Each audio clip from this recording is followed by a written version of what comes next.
So yes, Tia will not be competing this year, but is there still a chance we could see an Australian win the CrossFit Games?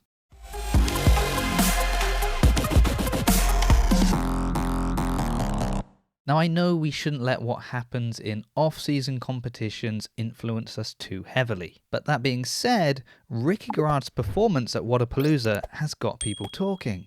Not just because he won the individual competition, but because this may be the best looking Ricky Garard we have seen since his return. And of course, his return isn't something we can ignore. Coming back after 4 years was never going to be easy, both with regards to a return to live competition, but also how would a return from a ban be received by both the athletes and the community? So it feels like we're left with two questions. First, is Ricky ready to win the CrossFit Games? And secondly, are the people ready for Ricky to win? Now, Ricky Garard's return has been interesting in a number of ways. It started with a post from Dave Castro welcoming him back. He was also interviewed by Chase Ingram on the CrossFit Games podcast that gave him a chance to clear the air about things that had happened 4 years ago. We also got to see him making a few appearances on other podcasts that let us get to know a little bit more about Ricky Garard, the man. And through the season and the off-season, when you heard from athletes that had interacted with Ricky, they always seemed to have nice things to say about him. So it really did look like Ricky was being welcomed back by the CrossFit community. And we will get back to that a little bit later. But how would he stack up on the competition floor itself? Well, obviously a third place finish at the CrossFit Games is incredibly impressive. But he hasn't had the smoothest run with competitions in general. He did finish third in Dubai, just behind Roman Krenikov and Lazar Djukic, but then unfortunately he was ill and wasn't able to compete at Wodapalooza that year. He finished second at the Taurian Pro that got him his ticket to the CrossFit Games, but once again that first place spot on the podium seemed to elude him. But it wasn't just that he wasn't winning these events. It would be unfair to have that as the standard that I'd expect him to meet. It's just Ricky didn't look comfortable at live competition, particularly before the workouts were starting. And add to that Ricky has some incredible strengths that were highlighted, but also some weaknesses that were exposed. And of course, all things are relative when we're talking about strengths and weaknesses. Obviously, if I went head-to-head with Ricky on any workout, even a workout that was comprised entirely of his weaknesses, he would absolutely destroy me. But we are talking about someone who could potentially win the CrossFit Games. But then, as I said at the beginning of the video, at Wodapalooza, it just looked like a different Ricky Garard. And that is a very good thing for him as we're about to kick off a new CrossFit Games season. But then, maybe I'm wrong. Maybe I'm overanalyzing it. Perhaps it was just that it was a 2-day competition.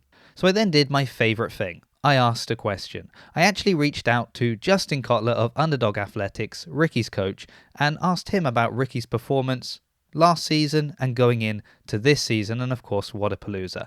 And Justin very kindly got back to me, and I'd just like to share what he had to say. So Justin says, last season I think Ricky proved himself and the CrossFit world that he belonged with the best in the world. Absolutely, as we said, third place finish, undeniable. But just like anything, there is no substitute for experience. It had been 4 years since he was in a major competition. It takes time to get your competition chops up, so to speak. We saw how dangerous he can be at the games, but we also saw a few glaring weaknesses and mistakes in execution.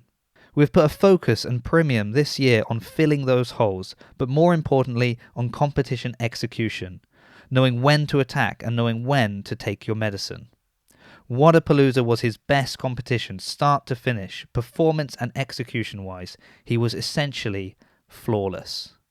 Now, a flawless Ricky Garard sounds incredibly dangerous.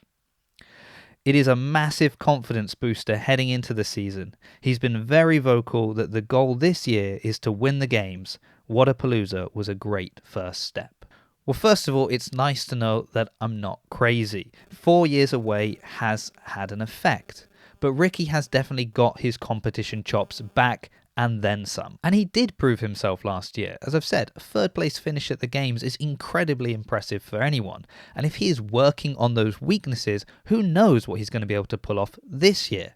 But let's not forget, Justin Medeiros, Roman Krenikov, the rest of the field, they will not have been slacking off. It's still going to be a fight for Ricky if he wants to take that top spot. But let's say he does it, he pulls it off. Ricky actually wins the games. Will people accept him as the CrossFit Games champion? Now, we like to say that everyone deserves a second chance. And going into the games last year, I really felt like everyone was giving Ricky a second chance. But then we had the first event at the CrossFit Games, Bike to Work, and it looked to some like Ricky had also skipped a lap, only he'd been awarded it.